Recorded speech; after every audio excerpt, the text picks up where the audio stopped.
سلام علیکم برادران. من دوشنبه مسکو مترو کاترنیک автобус من مردم سفر دارم با مسکو همش نمرو در بالای اکران زنگ زنه любой ساعت.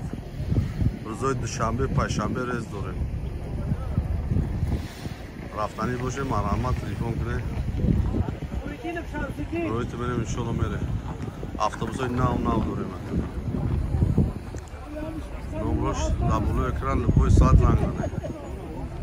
روزای دوشنبه پنجشنبه اطرافکا داریم.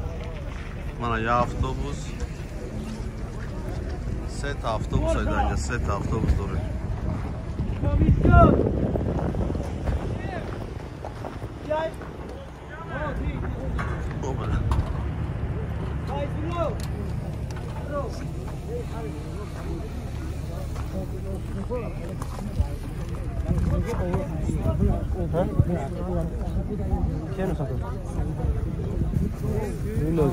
من سلیم افریقا دارم. سلام علیکم برادرو مرحمت بیاین بلیط خشت دسترس کنین زرن زنگ زنین.